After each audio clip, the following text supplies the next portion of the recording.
Hello बच्चों, चलो आज स्टार्ट करते हैं कॉनकेव मिरर से रिलेटेड फार्मूले का डेरिवेशन, जिसमें आज हम लोग सबसे पहले डिस्कस करेंगे relation between radius of curvature of concave mirror and focal length. Formula is very simple. Focal length is equal to radius of curvature upon 2. But how to drive formula, आखिर इस फार्मूले को ड्राइव कैसे करते हैं. इस फार्मूले का यूज हम लोग करते हैं क्लास 9th में भी और क्लास 12th में भी. तो अगर आपको डेरिवेशन कायदे से आता है आप ये जान पाओगे कि एक्चुअल में ऑब्जेक्ट और इमेज की पोजीशन क्या होती है, और उसके बाद आप डायरेक्ट फार्मूले पर ही नहीं बल्कि जो डायग्राम वाले क्वेश्चन हैं या थोड़े कॉन्सेप्ट बेस्ड क्वेश्चन हैं उनको भी आसानी से ड्राइव कर पाओगे. तो आगे बढ़ने से पहले अगर आपने चैनल को सब्सक्राइब नहीं किया है तो चैनल को सब्सक्राइब कर लीजिए, जिससे मैं कोई भी वीडियो डालूं तो उसका नोटिफिकेशन आपको मिल सके और आप सबसे पहले हमारे वीडियो को देख सकें. देर मत करिए, चैनल को सब्सक्राइब कर दीजिए और अपने फ्रेंड्स को ज़्यादा से ज़्यादा शेयर करिए, जिससे वो भी जो है हमारे फार्मूले और क्वेश्चंस का फ़ायदा उठा सके. तो चलिए स्टार्ट करते हैं. आप देख रहे हो कि एक कॉनकेव मिरर है. कॉनकेव मिरर क्योंकि ये वाला सरफेस जो है हम लोगों ने पॉलिश किया हुआ है. हम लोग आउटसाइड सरफेस को जब पॉलिश करते हैं तो अंदर वाला जो सरफेस बचता है उस पर रिफ्लेक्शन होता है. तो जिस सरफेस पे रिफ्लेक्शन होता है वो जो है मिरर का सरफेस होता है, यानी उस टाइप का मिरर होता है. तो ये बाहर वाला जो सरफेस है यानी कि उभरा हुआ सरफेस है, यानी जो ये वाला सरफेस जो है ये कॉन्वेक्स सरफेस है. लेकिन हम लोग ये कॉन्वेक्स मिरर नहीं कंसीडर कर सकते, ये कॉनकेव मिरर है. क्यों? क्योंकि अंदर वाला जो इनसाइड वाला सरफेस है कॉनकेव सरफेस उस पर रिफ्लेक्शन होता है. आप देख सकते हैं कि ये हमारा प्रिंसिपल एक्सिस है, ये पोल है, और ये जो है इससे जाने वाला एक्सिस प्रिंसिपल एक्सिस है. ऑब्जेक्ट जो है वो कहीं इन्फिनिटी पर है और वहाँ से रेज जो आ रही हैं वो पैरेलल आ रही हैं. रेज पैरेलल आती हैं और इस पॉइंट पे इंसिडेंट करती है, यानी कि पॉइंट ऑफ इंसिडेंस जो है ए है. तो आप जानते हो कि जो भी रेज पैरेलल आएगी वो आफ्टर रिफ्लेक्शन कहाँ से जाएगा? फोकस से जाएगा. तो फोकस से जाएगा तो यहाँ से वो रेज इधर से आया और फोकस से चला गया. तो यहाँ पर ये फोकस से जाने वाली रेज है और जो पॉइंट ऑफ इंसिडेंस है वहीं पे हम लोगों ने एक नॉर्मल ड्रा किया है. और जो नॉर्मल ड्रा किया है वो कहाँ से जाता है? हमेशा सेंटर ऑफ कर्वेचर से होकर जाता है. ये सेंटर ऑफ कर्वेचर सी है, यहाँ से होकर नॉर्मल जा रहा है. तो सपोज दैट नॉर्मल जो है वो है CAN. CAN जो है वो नॉर्मल है. अब लॉ ऑफ रिफ्लेक्शन आप जानते हो कि ये एंगल ऑफ इंसिडेंस है और ये एंगल ऑफ रिफ्लेक्शन है. So according to law of reflection I is equal to R, यानी एंगल ऑफ इंसिडेंस जो है वो एंगल ऑफ रिफ्लेक्शन उसके इक्वल होगा. तो अगर ये वाला एंगल थीटा बन रहा है, ये वाला एंगल I है जो थीटा है, तो एंगल R जो है ये भी थीटा हो जाएगा. और नॉर्मल क्या है? CAN. सारे एंगल्स जो आप मेजर करते हो वो नॉर्मल से मेजर करते हो. तो हमने ये एंगल भी नॉर्मल से मेजर किया और ये वाला एंगल भी नॉर्मल से मेजर किया. अब हम लोग क्या करते हैं, पॉइंट ए यानी पॉइंट ऑफ इंसिडेंस से एक नॉर्मल ड्रा करते हैं प्रिंसिपल एक्सिस पे, और ये प्रिंसिपल एक्सिस को कट करेगा किस पे? M पॉइंट पे.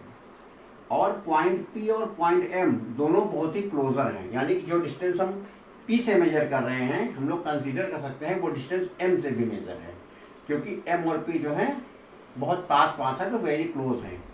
तो चलिए देखते हैं कैसे निकालते हैं. इस वाले ट्राइंगल में देखिए, triangle CAM. In triangle CAM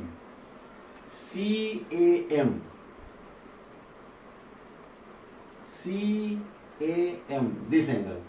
तो दिस एंगल इज थीटा, तो this angle is also theta. This angle is also theta.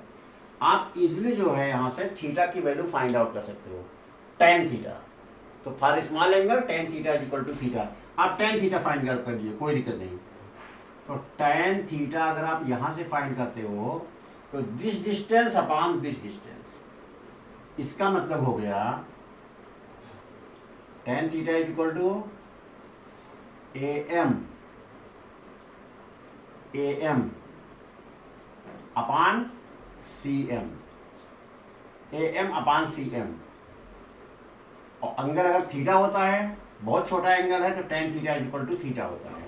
It means tan theta जो होगा वो थीटा के इक्वल होगा if angles are very small.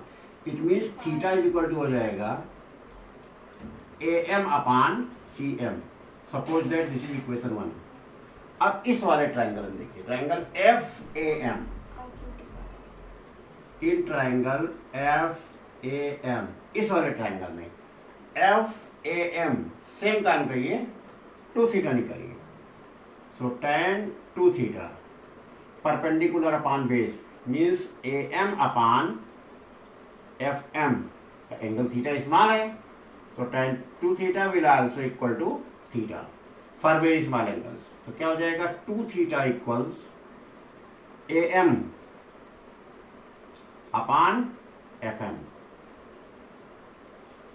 This is your equation number 2। अब क्या करो, यहां से थीटा की वैल्यू ला करके यहां पे रखो। इसका मतलब हो गया 2 इंटू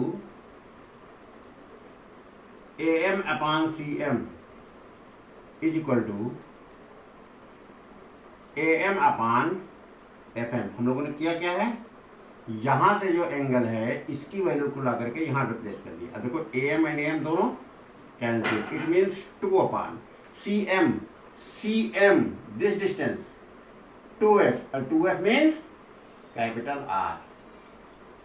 यहां से आप 2F ना लिखो, यहां से लिखो R। तो R ये डिस्टेंस हो जाएगा, radius of curvature, so means 2 upon R is equal to